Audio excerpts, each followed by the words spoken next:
The Selfish Path to Romance. Download Chapter 1 for free at drkenner.com and at amazon.com. Here is a question I received from Cassie, and this brought me back to my own dating, very early dating years. Dear Dr. Kenner, I'm overanalyzing and obsessing about Joe. I don't obsess when it comes to other important things in my life, like my future or my family. I know that it always works out. I don't have that attitude toward dating. It's been a major weakness and problem in my life. I've been seeing Joe for a month, and he has all the qualities I'm looking for. He takes me on this romantic date. He holds my hand and kisses me. I was in a dazed state for days. Then he started to back away. I saw him at an event and asked him directly, "Hey, are we just friends, or is there something more going on here? Since we kissed, I want you to be up front and tell me how you feel."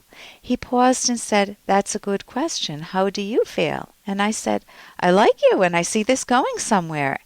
And he answered, "I like you too, but I'm in a weird place right now. I just broke up with my girlfriend, and I'm not ready for a relationship." He had been with his girlfriend for 2 years and wanted to marry her. She dumped him and is dating someone else, and he's pretty heartbroken. I asked, "Well, do you see us going somewhere in the future?" And he said, "Yeah, eventually." I then get a text from him saying that he should never have kissed me, and he apologized for leading me on. Then I don't hear from him. My problem is I want answers. I want things to happen now. I have no patience when it comes to guys.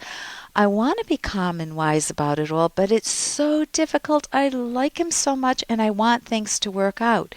What should I do? I need advice. Cassie, you just brought me back to my early years, my early dating years, and so much. You've got that feeling of, oh God, I really have a crush on this guy. I really like him, or I'm infatuated with him. He's everything that I ever wanted. Of course, how can you know that? You're just meeting him, but you feel that way, and you want that chance. And here's the bottom line.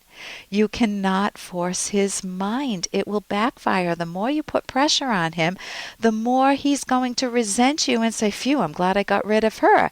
And when I said I brought it back to my early dating years, I think I was in 10th grade, and I had this... Hey, I got to interrupt this because we've got to pay some bills. 30 seconds, that's it. A very quick ad, and then Ellen will be back.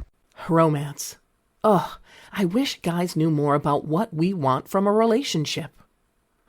Boy, I wish I knew more about what I want. Where's that ad I saw? Here it is. The Selfish Path to Romance. A serious romance guidebook. Download Chapter 1 for free at selfishromance.com and buy it at amazon.com. The Selfish Path to Romance. That is interesting.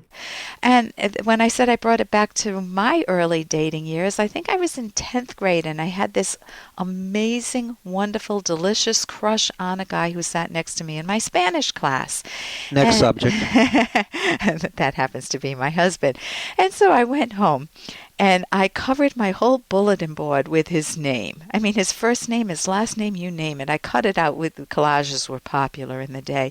I then went another step. I sent him secret pal letters in the mail, and he knew it was from me, and he told, how they speak through a girlfriend of mine and whatnot, that he likes me, and that he's not interested in dating me, at least not at that point.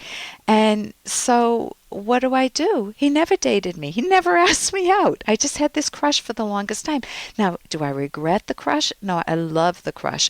But I could have moved on earlier if I knew there was absolutely no opportunity. So with Joe did give you an answer. And it's not the one that you want. It wouldn't mind the guy that I had a crush on. He didn't give me the answer I wanted either. But I need to act on those facts, and the same for you. Right now, he's telling you it's not a good time to start a relationship, and he's not connecting with you. He's shut down, so he's hurting. He needs time to process a 2-year relationship. He was dumped. His the woman he wanted to marry went off with another guy. He's not ready yet. And so you don't want him on the rebound. So your whole problem of obsessing is only a problem because you want to pretend that reality isn't what it is. You want to be able to force his mind. When you can grasp that you can't do that, it'll be much gentler on yourself and easier for him. He could turn around. Joe could turn around and decide that, you know what, you're a sweet girl, and he is kind of mending from the injury, from the betrayal and the hurt and being dumped, and he would like to date you, but how long will that take, Cassie? It could take weeks, it could take months, it could take years, it might be never. Maybe he only wants you as a friend. If you're demanding a yes or a no, you're going to be your own worst enemy.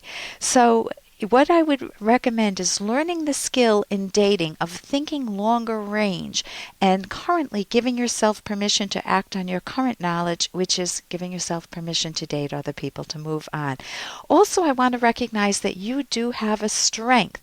You are direct. You went right up to him. You didn't just guess, you just went up to him and said, hey, are we friends, or there's something more going on here?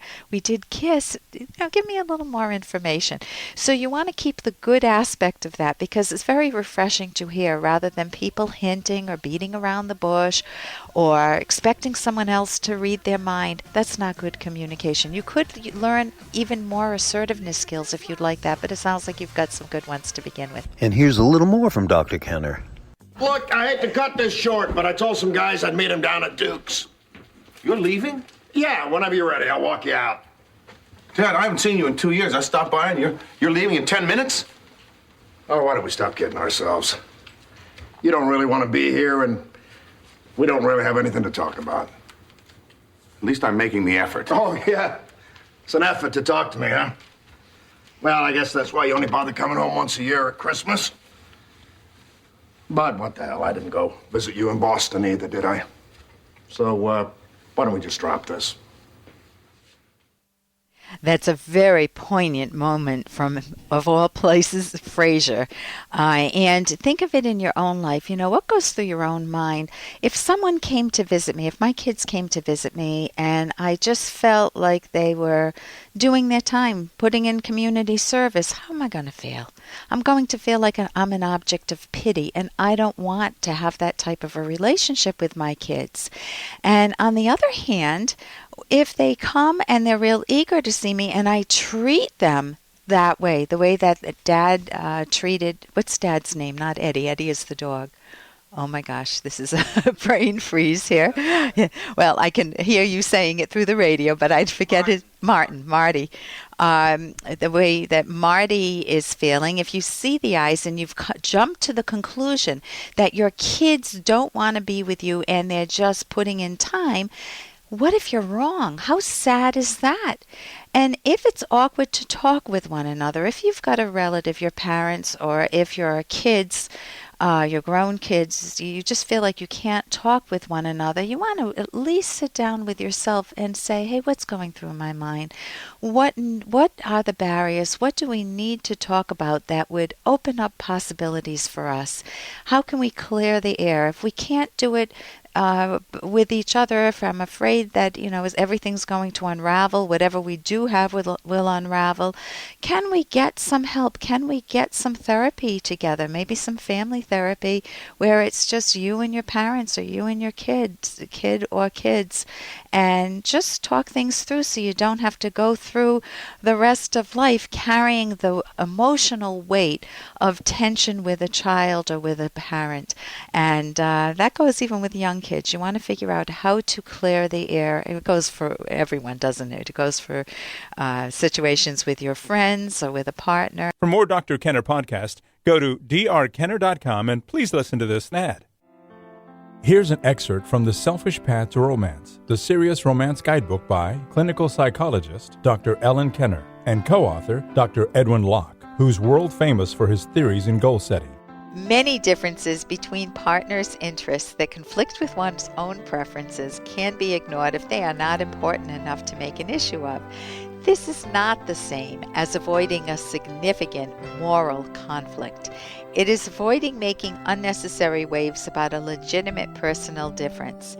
As the issues become more significant, such as differences in politics or religion, conflicts become more difficult, though not necessarily impossible to ignore. Usually such issues will have been considered before a close relationship is developed, but individuals may change over time. You can download Chapter 1 for free by going to drkenner.com and buy it at amazon.com.